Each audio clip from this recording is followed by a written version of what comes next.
So thanks everybody for coming out. So I'm Dave Richardson, and I'm going to be giving the first half of the talk. This is John. I'll be doing the second half. And so our background is in finance, but what we're talking about is pretty general and applies to any distributed system in any kind of simulation environment. So we're going to go through and pick out a couple of components that we use in our day-to-day work that also we hope has sort of relevance to all systems, and people can kind of get an idea of what we're working on. So this is sort of a graphical description of anyone that has a system with a lot of data is going to realize sooner or later that you want to be close to the data because you have to move it around, and that's going to cause you problems for latency and for throughput. And this is sort of a schematic of, you can kind of think as the data as it's getting bigger, it's creating a little gravity well and pulling all of the applications and services closer to it. So that's going to be a recurring theme going through of anytime you want performance and you have large amounts of data, your topology is going to have to take that into account. And more or less, you need to come to the data. So both of us have worked on both trading systems development. So this is the live distributed system that's running in real time, where your main constraints are latency and stability. And we've also both worked on backtesting and simulation. So this is where you try out your strategy and say, if I ran it in the past, what would it have looked like? And while those are both specific to trading, the computer science is completely generic. So it's all the standard techniques you're going to see in scientific computing and in distributed programming. So we're from Susquehanna. It's a relatively large privately held trading company in Bala Cynwyd.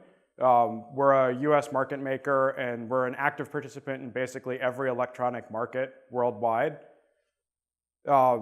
So I have a question about the audience. How many people have a finance background in here? So maybe like 20%. So I'll go through these kind of quickly. This is just a little bit of motivation of why people are actually using things like the equity markets. So there's a bunch of reasons you could want to trade, and I'm just going to run through a few examples. So this is one that probably everyone in here is doing, right? Long-term investment, you want to buy for the future. You want to retire, right? So or you want to buy a house or send your kid to college, and you don't want to just stick your savings under a mattress. So you're going to start buying. You could do that as a person. You could be a pension fund that you have to be able to fund liabilities. You might want to diversify. So everybody that wants to hopefully have a successful exit from their startup, the day they get all of that equity in the startup, they probably don't want all of their wealth concentrated in one thing, and they're going to start wanting to sell some of it and buy other assets. Some people are just speculating, right? So everybody loves Apple products. You should go buy their stock, or maybe that's a good investment strategy.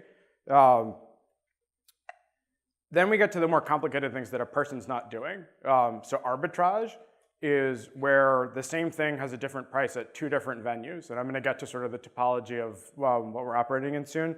And you go between them and you try and buy where it's cheap and sell where it's expensive. That requires infrastructure and speed, and that is something only professionals are doing. And then another one is market making. So if you want to be able to immediately buy and sell from something like you go to E-Trade, you want to execute immediately when you click on the button, someone has to be willing to do that. And so there's some risk for the person that's doing it, that maybe prices move around, and people that are doing that want to make a little bit of money off of it as compensation for the risk. And that's another thing that only professional firms are going to be doing. So here's sort of the picture probably everyone's seen of people frantically running around in funny colored shirts, yelling at each other and making hand gestures. And that used to be how trades were executed. And so what do we actually have today? Those people are there for photo ops, but they're not really super involved anymore. Most trading is electronic, so the hand signals have gotten replaced with protocols. They're basically just, they have specs just like RFC is for any other protocol you might be using. And a lot of the shouting has been replaced with standard telecom communication. So that's basically a picture of a bunch of different telecom paths between Chicago and New Jersey. And basically anyone that is in the trading business is going to have data centers all over along that path and around the world.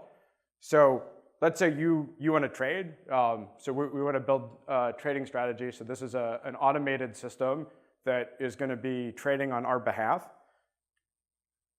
So there's sort of two styles. You can be completely fully automated. You're a black box system. Everything's burned down into code. or it's interactive, and so there's going to be sort of a control plane where people during the day are feeding in their opinion of what they think the system should be doing. And now there's the exchange. All exchanges have something called a matching engine, and it is recording everyone's willingness to buy and sell. So the exchange is the middleman. Some people come along and say, I'm willing to buy. Other people say they're willing to sell. And you can either, if no one wants to trade with you at the time, you can do what's called a resting order where you say, I'm willing to buy or sell at this price for this long, and it just sits there till someone trades with you. Or you can say, I want to execute immediately. And so the matching engine takes care of all that pairing everything up. You could sort of think of it as like Match.com for money. And it also has to inform the world what happens. So this is a screenshot. You could get this from Batz's website if you wanted to look up a stock price. And it's just a graphical representation of what they're maintaining. So they have, on the top in the blue, is a list of prices and how much size people are willing to sell. The green is what people are willing to buy. And they show recent trades that have happened, which is when a buyer and a seller have been matched up. And this is basically the data that's being fed into the strategy. So it's getting published out over multicast. And so basically all data is going to be multicast. And this is called market data. It's basically just the state of that picture and the state of all the instruments. So things like, am I allowed to buy and sell right now? Are there any regulatory actions pending that I have to worry about? It's basically all multicast. There's a couple old ones that have legacy platforms where it's TCP. You get it as an A-B channel. The same thing's published on both of them. Don't lose both of them because there's no good way to get it back. So the next thing is, so the market data is telling you what you can buy and sell when it comes through. So now your strategy is going to make a decision. So there's some algorithm in there that tells it, this is when I want to respond and buy and sell. So it has to send orders. And this is typically over TCP. And the exchanges have a component on their side where the orders go. So that's the order gateway. And those two lines are demarcation points of who owns what. So on the bottom is our stuff that we own. In the middle is what the exchange has. Oops.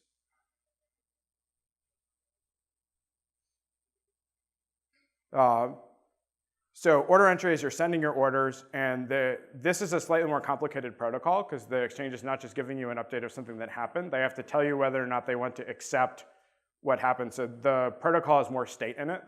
Was my order accepted? Was it rejected? Did it actually trade and get executed? There's also a different protocol for each exchange. So there's a lot of, if you like reading RFCs, this is a fun kind of thing. If you don't, maybe not so much fun because you're going to be implementing a lot of protocols. So the other thing about this is you're not alone. So you've got your setup. You've got all of the other people that are doing this that have the same setup. And so what's sort of the scale? It's actually relatively big. So in the US for equity and options trading, there's about 10 exchanges for both, and there's about 40 dark pools, which essentially function as exchanges but are regulated a little bit differently. And there's more for other asset classes. There's also more for other countries. So here's a picture taken out that tries to sort of schematically represent where all the pieces are. I don't know if you can quite see it from here, but there's probably something like 40 or 50 different sites of data centers that have servers set up at them. A lot of them are in New Jersey. That's sort of where New York has moved to. They're scattered all throughout Europe. And this is sort of a rough link of all of the different places that you could trade at and that you're going to be connected to. So basically, any big company trading has servers sprinkled all over this. So they're in for at least something like 30 to 50 data centers that they're going to have equipment co-located at. Plus, they have to work out all the backhaul. So there's a lot of data that comes out, and a lot to implement. So for each one of those exchanges, you've got at least one protocol. Sometimes they have 2 or 3 each. They're going to give you at least 1 to 30 multicast groups. Most of them are around 5 to 10. Some of them give you a lot. Some of them might actually give you something like 200-300 multicast groups in one shot. It's a very bursty data source. So over periods of 100 milliseconds, you can get really large bursts. And peak burst rates easily go over 1 million messages a second. And so you have a throughput and a latency problem. You're roughly getting about 1 terabyte of data per day. It's encoded for transmission. So it has things like sequence numbers, expecting that you're going to lose it. It might have checksums in it. You could store it way smaller because once you've already got it, you don't need to have all of the stuff for transmission. But live, you've got to deal with it in that wire format. So the order entry, again, there's at least one protocol per exchange.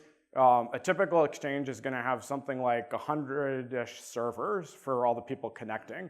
And mostly that's because of the number of firms working on this. So there's somewhere in the vicinity of like 10,000 firms that are all actively doing this. All of them probably have tens to hundreds of machines at all of these data centers. You quickly get to something like 10 to 100,000 servers easily that are definitely in the system.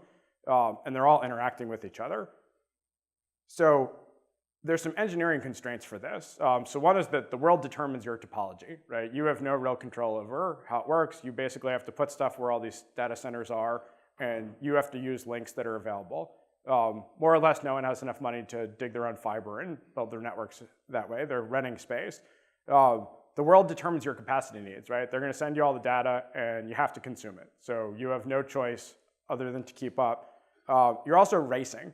So you kind of don't care how fast you are. What you really care is how fast you are compared to other people. So seemingly really small percentage improvements in optimization actually matter a lot because they affect your actual ranking in line while you're racing.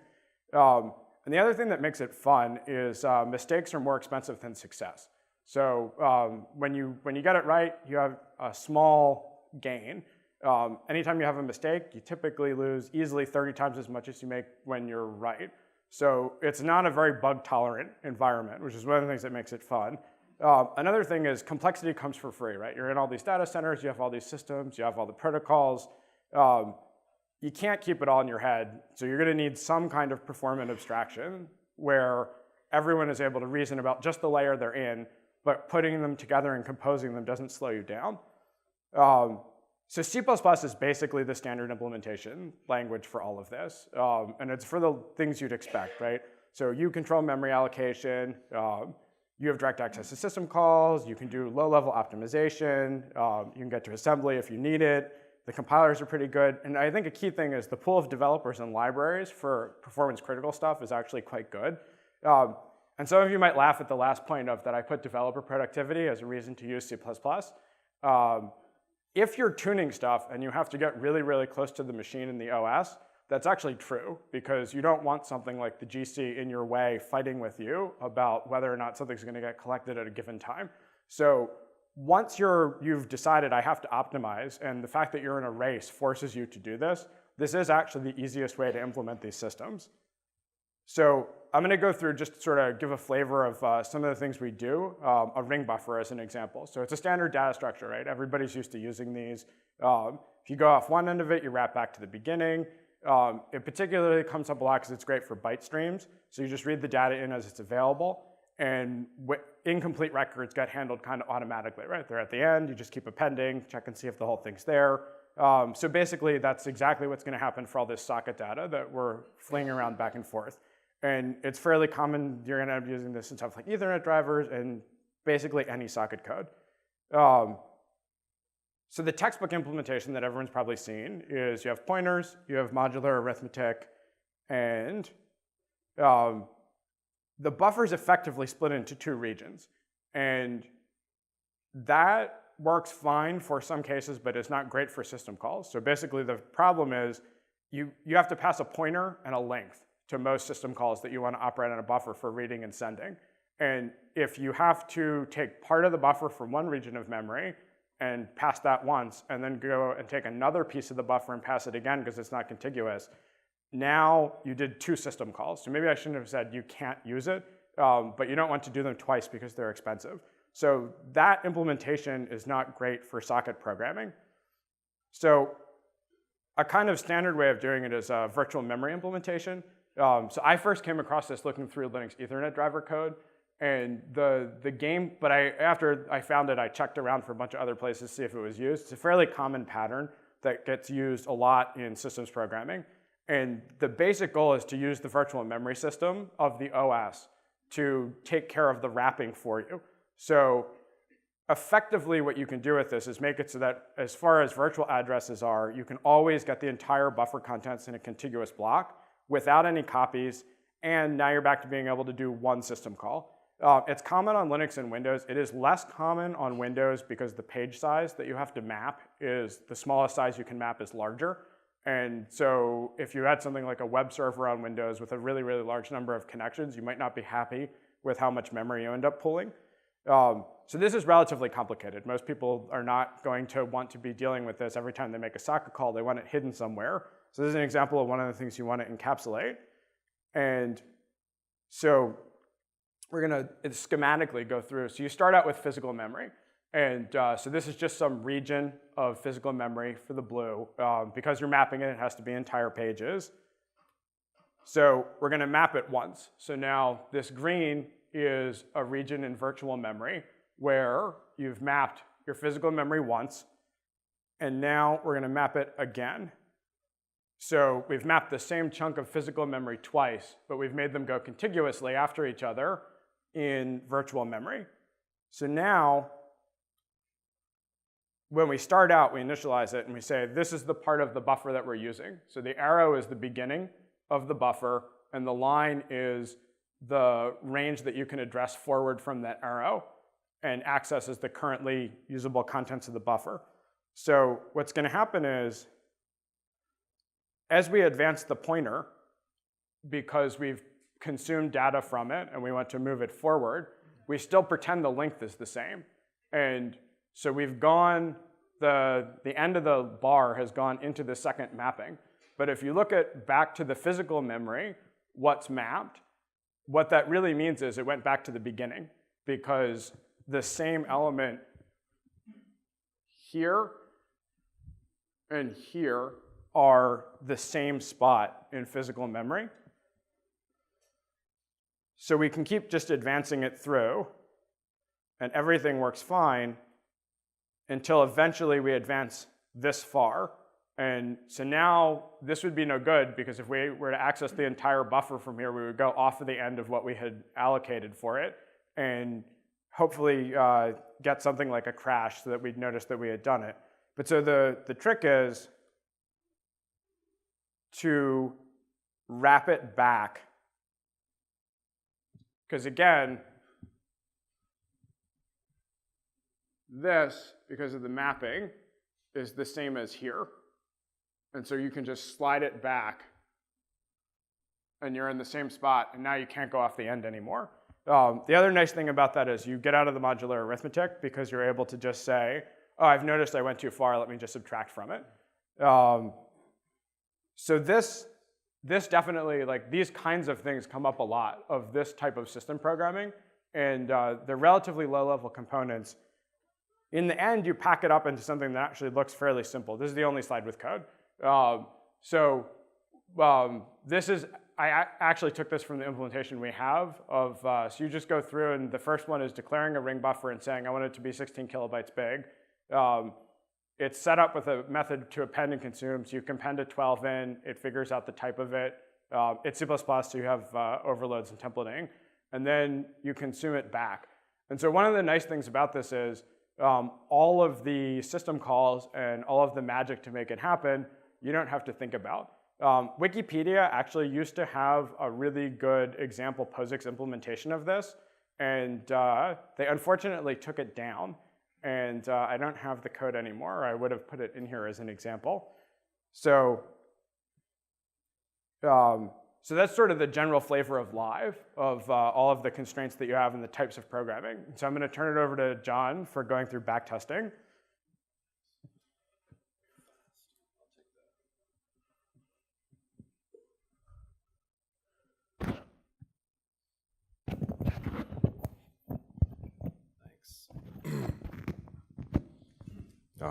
Hi.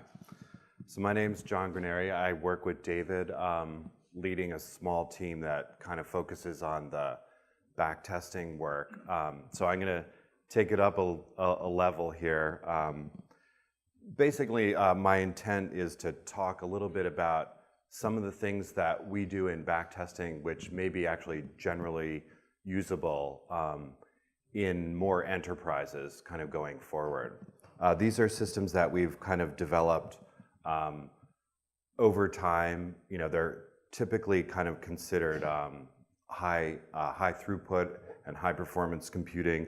We used a lot of specialized hardware, parallel file systems, and so on to really accelerate computations. But as the world is moving more towards laying those computations on a distributed kind of commodity grids, I thought we would share a few of the things that we use. So the three key points that I want to talk about are, one, DAGS, which kind of are the fundamental building block of distributed computing. A tool that we use for data encoding and storage called HDF5. It's not HDFS. It has nothing to do with Hadoop. And it comes, again, out of the scientific programming community. And then a little bit about Python that we use to kind of glue it all together. So trading and backtesting.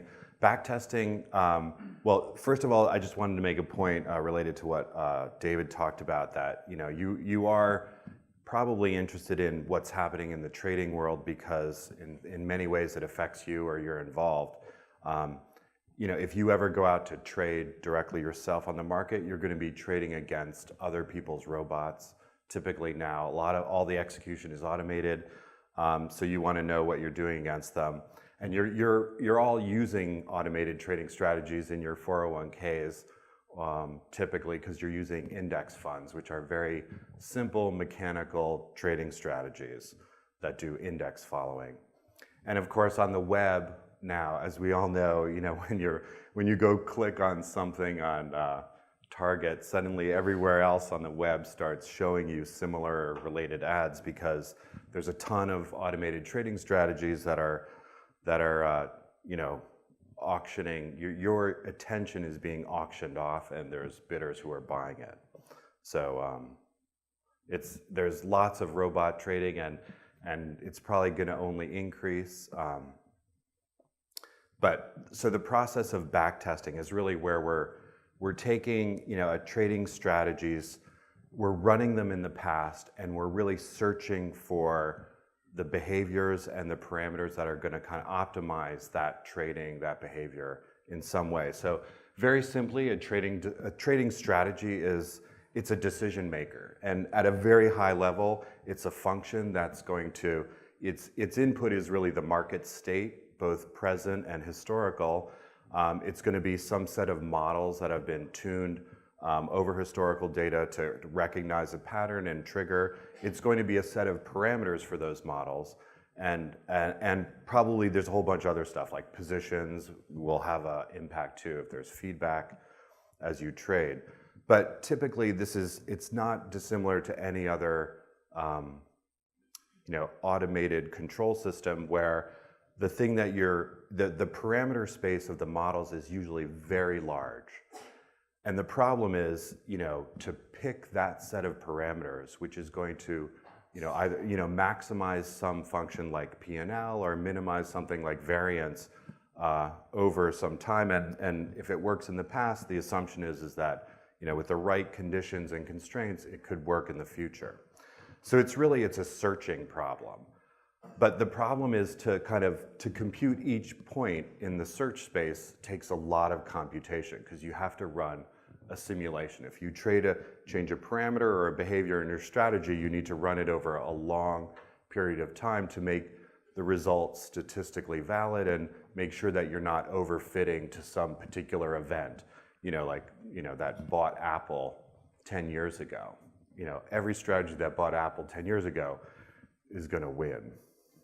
But that doesn't, that's not necessarily going to happen in the future. So there's also a component of the studies that I'll just mention too, which is, the traditional study and analysis pipeline where, you're taking data and you're essentially doing these information computing operations like selecting, joining, aggregating, and in our case, simulation. It's just another function that takes data and creates some information.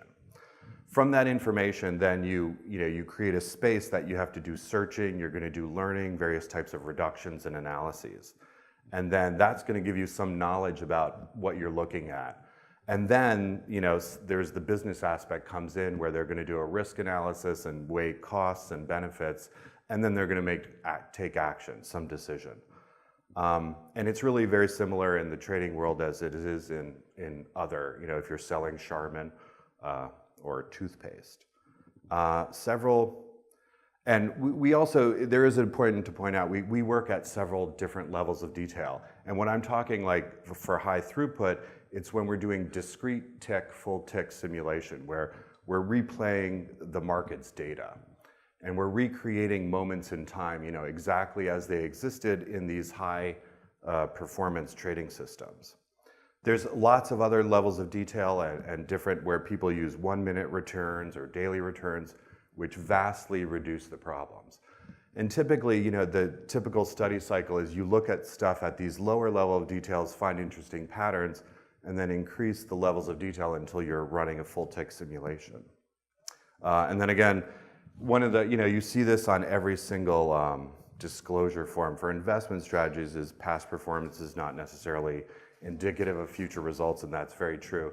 There's a lot of caveats to backtesting. But it's a process that we use a lot, and I think, as other people deploy control models into the world of, the Internet of Things, it's going to be very similar pattern of work that people will be engaged in. Those of you who work on automated advertising auction strategies, probably, this should resonate. So the backtesting process is typically, there are very large workflows, typically tens to hundreds of thousands of CPU hours to run kind of one big job. And we have lots of data shaping. There's the simulation, which is the core computational part. And then there's a search component layered on top of that, which usually is computationally less expensive, but still, nonetheless, there's a bunch of other analysis jobs downstream potentially too. So I'm kind of looking at this a little generically. We work with large data. I don't want to say big data. Big data implies that you're using, the kind of big MapReduce stacks and so on. This is really, it's similar, but different, as you'll see. We have about 1 terabyte a day of US market data for the equities, options, and the futures markets.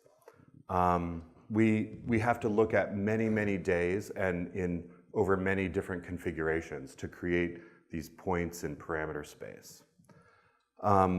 And we have to glue it all together and kind of make it work without too much, human intervention and operator observing of what's going on. Since these take, these will be jobs that have to run on large clusters over the weekend or while we're sleeping. And then we have to worry about kind of maximizing throughput, because that's our measure of productivity is how much work we can get done per unit time. And we're not so much concerned about the real-time constraints of minimizing latency. So the obvious thing that you have to do to make things work fast at scale is you have to parallelize. And I thought this quote from Butler Lamson, this was from a Microsoft developer conference, which was stripe, stream, or struggle, captures it in its simplest form. And you're to parallelize, you're either gonna have to stream things and create pipelines of processing, which is just like, assembly lines, which is, iconically shown in that P1, P2, P3, or you're going to have to, you're going to have to stripe things. You're going to have to partition and do multiple things, the same process over multiple partitions of the data. So that's pretty much obvious. So what that induces is that you're going to have these huge workflows of, basically your striped partitions. You're going to have pipelines of stream processing, and you're going to end up with fundamentally these DAGs, distributed acyclic graphs. And at the end of the day, I believe, like underneath and embedded either explicitly or implicitly in any distributed computation, there's a DAG. And there's this fellow from Notre Dame, I think, put it well, which was that DAGs are the assembly language of distributed computing. So this actually, the little DAG on the left is one of his from University of Notre Dame from a little system called Makeflow, which takes makefile looking things and creates workflows. Because a makefile fundamentally is a DAG. It represents your dependencies for building code. And typically the DAGs that we're building are, we think of them as like data compilers. It's the work that you have to do to compile a data set. And the workflow on the right, this is actually an actual snapshot of a simple backtest that I ran just over 3 configurations over 5 days and over a subset of the US options universe. And each dot just represents a job that's typically going to take about a half an hour or so on a CPU and probably consume tens of gigabytes of data. But typically this is what they look like. So what we do is, someone actually, this quote showed up in another talk, which is, you have a distributed system when the crash of a computer you've never heard of stops you from getting any work done. So you'd have to take these large workflows, these DAGs, and essentially execute them on a cluster and hopefully unsupervised. There's no humans there to fix things, so things have to recover by themselves. And we use one tool, so we explicitly will build these DAGs representing the workflow, representing all the configuration of where every node has to get its data, and prepare them to run on a cluster. The tool that we build on top of, I just mention it because it's extremely useful, is something called HT Condor. It used to be called Condor. They had to change the name for a copyright violation or something. It means high throughput Condor. It's a research project from the University of Wisconsin. It's also embedded in Red Hat as the MRG subsystem, which is their grid computing subsystem. So a lot of people use it. And its key component really is that it has a very elegant way for dealing with failure, where essentially we can retry nodes. And we have extra little computations which run after each node runs to kind of check the validity of their results. So things like standard infrastructure failures, it can handle with very well. It can also, with clever programming, it can deal with subtle issues in your input data sets and so on, metrics that you can code that are very specific to your data flow and application.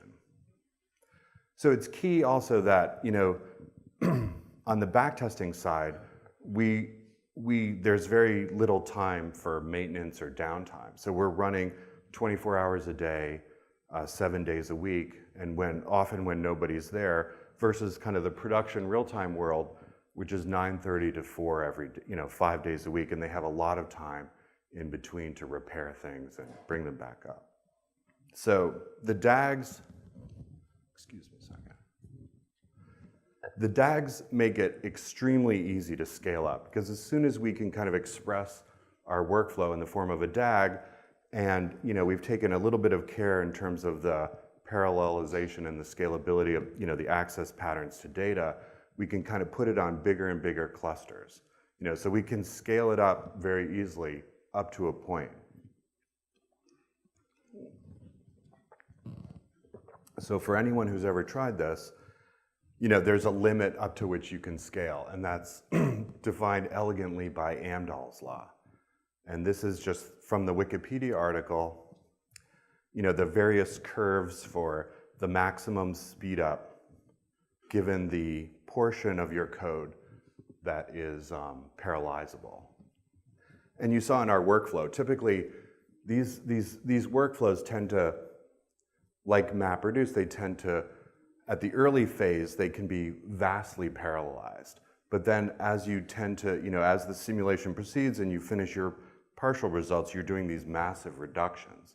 And essentially that length of the reduction is typically what defines the limits of your speed ups. Okay, so that was the first point, was DAGS. The next point is about HDF5. So one of the things that we can do in backtesting, which is much harder than in the live system, is really we're free to kind of re-encode all of the data, because our pattern is we're going to basically write it once, but we're going to read it many, many times. And we're going to keep going over it over and over and over. So first of all, we're going to do the divide and conquer thing. We're going to partition the data. In our industry, we're lucky in that there's a natural partitioning to the world, which is, stocks trade by symbols. So we can split things by symbols. Typically, most jobs, unless they're computing some kind of correlation, don't need to look at all the data for every symbol. So that's a natural partitioning. The other thing is we're free to redefine the encoding and how we're going to store it. And typically, in a historical application, it's very important that a month ago looks like a year ago, looks like 2 years ago, so that it's very easy to traverse the data, and you don't have to take into account in your application the kind of the time series of transformations that the kind of production system has to deal with. And finally, compression. In the live trading system, typically, the data is not compressed, it's coming through over the wire. But in backtest, we do a lot of compression work, really, because that is it's a great time-space trade-off. So then I have a but. So then I just wanted to mention there's two kind of fundamental laws that come up over and over when we're looking at these complex data pipelines. And the first one is this, the fundamental theorem of software engineering, and everyone exploits it every day, which is, we can solve any problem by introducing an extra level of indirection. And in these complicated data pipelines, where one process has to look at the data, they look at it or they think about it in a slightly different way. They're going to add a layer of abstraction or wrapper around it, and that that behavior, which is necessary, to create adapters and so on, over time creates a huge mess, which everyone has experienced in one form or another. The second kind of force that has a big impact on data is Conway's law, which I think was mentioned in another talk here, which is that essentially your organization is going to design a system that's constrained by the pattern of communication between the people that are building the system. If two guys don't get along too well, but his output's got to be his input, you're going to separate them, you're going to build some kind of a barrier, and you're just going to, you're going to make a protocol between them, but you're never going to really merge those pieces, even though, when you have these huge DAG workflows, a lot of the time you're trying to determine ways to simplify it, to reduce the code, collapse, processing elements together. But typically, Conway's law kind of is always working in the background against you.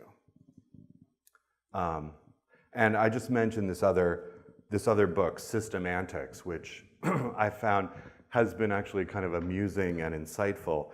And the reason I picked it up is I was at the AWS conference, and ironically, like 3 different Amazon people in their talks recommended it, which was it's an interesting that they're recommending it, but they deal with systems on a scale that many of us don't deal with, and there was a lot of insight in there. So when we look at like an element inside one of these workflows, this is extremely kind of high level abstract, basically what they're doing is they all have to read their inputs, decode them in some way, and get them into RAM, into a working data structure, where they'll then be able to process it and create new data, which then has to be encoded and recorded and stored on storage, and then pass to the next element. So this is a very high-level view of what each of those elements look like. When you get into a big workflow like this, it just becomes many tons of these processing elements strung together. And one of the big forces that we found was that people were spending a lot of time doing both the decoding and the encoding of data coming in and out of RAM. But fundamentally, everyone's got their process that they want to get at the data in RAM in a data structure. So one of the things we wanted to really reduce was the amount of all of the code kind of in this stack that's doing the decoding and the re-encoding, and to be able to store objects closer to their in-RAM representation. So this is kind of, probably 15 years ago, this was kind of the dream of your object relational mapping, where you could just, serialize your objects and send them out. So the other thing you really want is, when you're stitching these things together, you want the processes to do, to create self-describing data somewhat, so that you're somewhat, the data is somewhat divorced from the actual code that's, writing it or reading it. So, excuse me.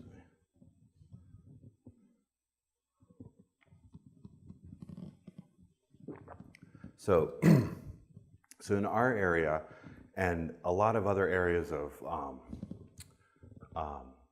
remote sensing, I think, there was this format called HDF5, which has evolved. And the 5, so this is not HDFS. The 5 represents, I think it's the 5th generation, but HDF represents hierarchical data format. So what it is it's an efficient storage container for very well-structured data.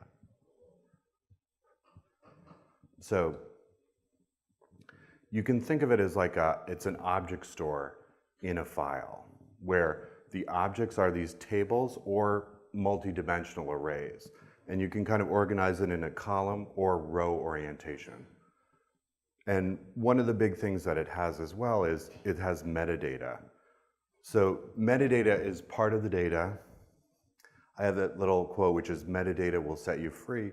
It's kind of the metadata that most people store separate from their data is treated as a first-class citizen, where you can incorporate it in the data tables. And one of the key things that it provides is this notion of provenance, which is the data sets can be, when they're produced by a processing element, it can take the kind of input provenance data, add a little bit of its own, and then copy it forward down the pipe. So you can look at the end of one of these pipelines, and there's kind of a rolling description of all the transformation elements that had occurred.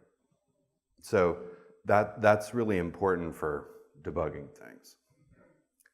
The other thing, it's an open source library, and one of the design constraints is that NASA, the Earth observation satellites, are using this data. They're using this format to store all of the kind of the satellite observations, which are intended to really be used for 100 years. So they've done some nice kind of design constraints on the system to make it extremely open and repeatable in a variety of different formats. The other thing that it handles very well is the compression filters. So, and here's a little, one of the little tips that I learned from using their system is applying a shuffle filter before you do a standard zlib compression, you're gonna probably get a 10% better overall compression. So that's the shuffle filter is where you take your bytes and you shuffle them. And typically, for example, I think I'm linking a 64-bit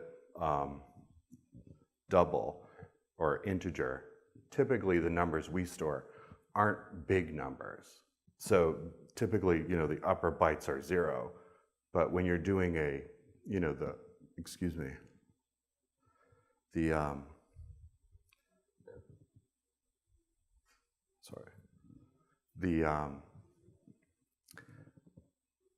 when you have the least significant byte is typically stored in not that order. So what it's doing is just reordering to put all the zeros up at the top so that those will compress much easier. Okay, so this, I didn't have a, this is off their website, just to give you a sense of what it looks like. It kind of has the feeling of a file system within a file. Here is just their viewer, where they have inside this one test H5 file, you've got a lot of sub data sets. And each of them are in the form of arrays. One of the things that they deal with a lot is image data, which is really just a structured array, a two-dimensional array. Okay, so that's the second point, was HDF5. So the third point is really that we use Python really to glue this all together.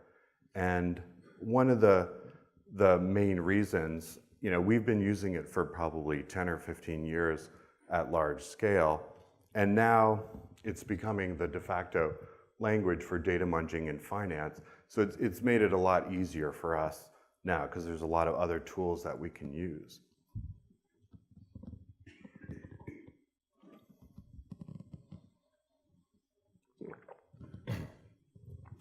It has, a lot of its origins are coming from the computational steering in scientific workflows. So typically where they were taking black box scientific programs, written probably in Fortran or C or some other language, and they're, stitching the output of process A to the input of process B. And now it's evolving to the point where they'll just do those process A and process B would be written in Python itself. You can do, procedural, you're object-oriented, you can do functional style. And typically what we do for a lot of data level programming is really, we focus on this array-oriented programming style. The other thing that's very nice is that it's extensible and it has a very large library of tools that we use. So of those tools, we use the primary one, the kind of foundational one that is used by all these data programming tools is NumPy, which is the array extensions, which really, what it's doing is it's giving you typed arrays. And the trick that it's doing is it's just mapping the appropriate typed array to the appropriate compiled function in C. And it's taking care of, there's allowing you to essentially write vectorized code without having, and loop-free code.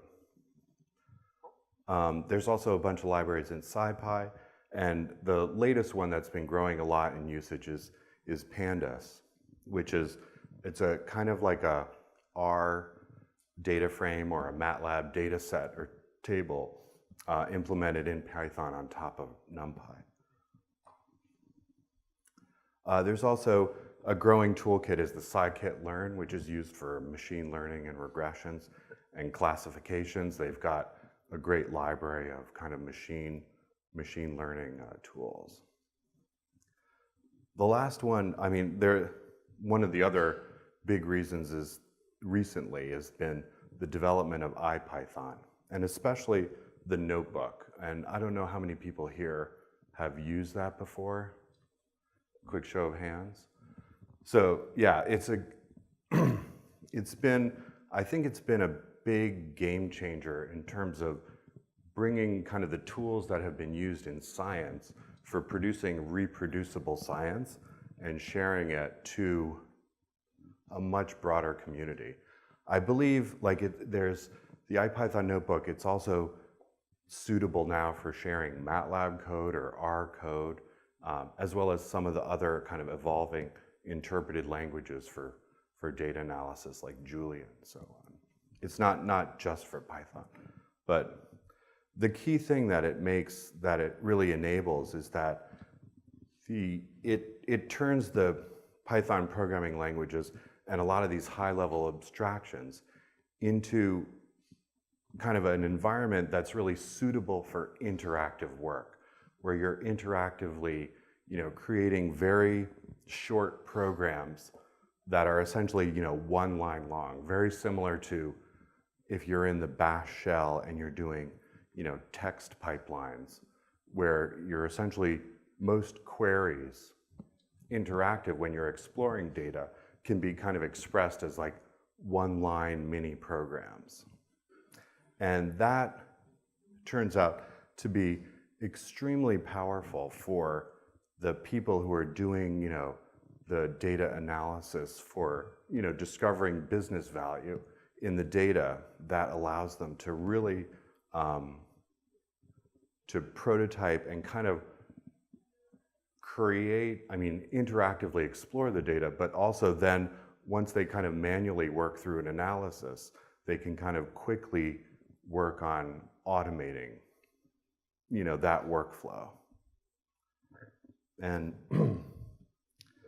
one other aspect of Python is that at that level, it's kind of closer to the thought process of, the analyst or the subject matter expert versus kind of the systems programmer.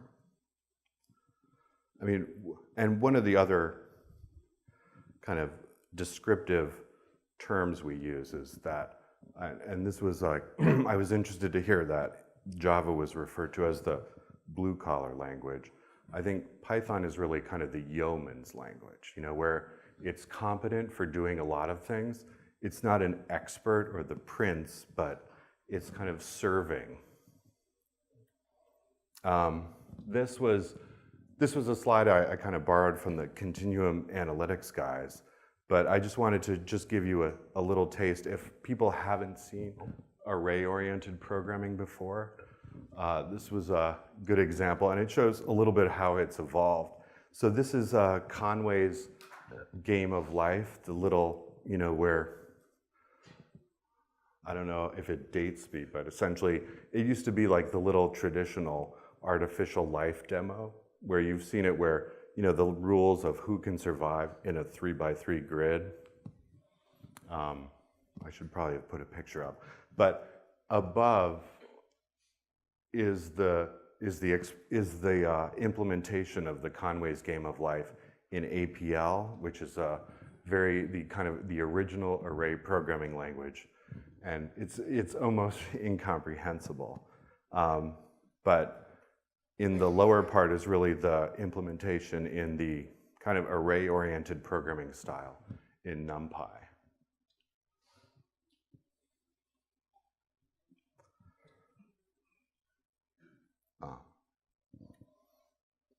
All right, so those were the three main points I wanted to kind of share with you in terms of what we do that might be useful in other domains, which is, using DAGS and kind of a system to run DAGS to kind of explicitly build. We've found tremendous value in that. We use a lot of this HDF5 for storing all of our structured data, and that, as well as kind of, it's vastly simplified a lot of the transformation pipelines and has kind of improved productivity, discoverability, and all of that kind of up and down these data analysis pipelines. And then finally, we've used Python a lot and a lot of the NumPy-based tools to get a lot of productivity. I wanted to quickly kind of go through some of the things that David brought up and kind of the similarities and differences between our live trading systems and the backtesting. And it's very similar to, I guess, the terms that were used here for the web-based systems is really the speed versus your batch system. Firstly, the live system, you definitely want to stripe in terms of partitioning both your live and your backtest system. But the live system will always want to stream a lot less because the streaming and the pipelining, you're going to have buffering in between your stages, and the buffering is just going to add latency, while improving throughput. But typically, we're more interested in that on the backtesting side. But on the live low latency side, that can defeat the goal.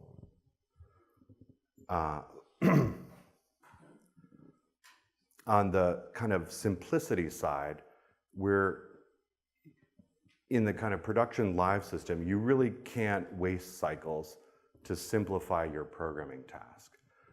You really have to face your complexity completely.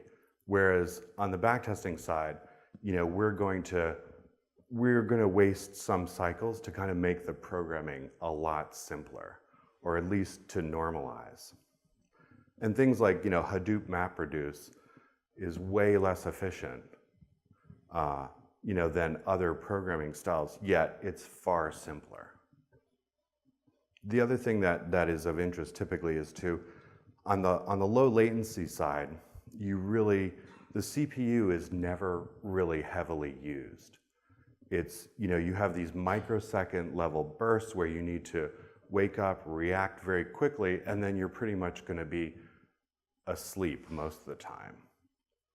On the backtesting side, your goal is to keep your CPU 100% utilized. So you're going to size your network, your storage bandwidth, and so on to really keep that 100% sustained, because that's where, you know, your programmers can now leverage their skills to kind of reduce, you know, or improve the efficiency of the program, and that's where you're going to win. On the other side is that on the real-time low latency system, it's really the systems programming kind of discipline. Whereas on the backtesting and analytics side, it's going to be this data programming, which I think you're really focused on kind of the data handling, decode, processing, and encoding. And you're typically going to be focused kind of in a more, you know, on the system side, you'll be object-oriented, and on the analysis side, it's going to be more array-oriented. And finally, like, the final big difference is that in the real-time system, you have real risk. And on the backtesting, it's simulated risk. There was a recent incident where I believe, you know, a good-sized firm called Knight Capital Group, which I think they lost, in 30 minutes, they lost $400 million and were essentially wiped out. So there's a lot of risk. And on the similarity side, there's constant pressure to join more and more data, to create more information, to have more intelligent, essentially, robots trading.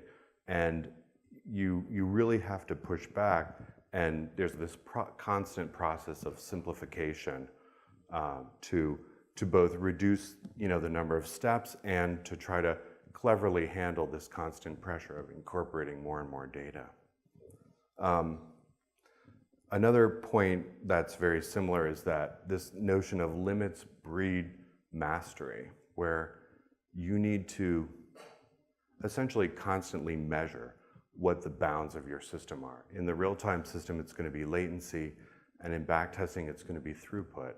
And other people have mentioned it here, where we found a lot of utilization in instrumenting our code such that it logs all of its performance criteria so that we can kind of analyze it regularly. Another pattern that is very similar is that there's a lot of pre-computation.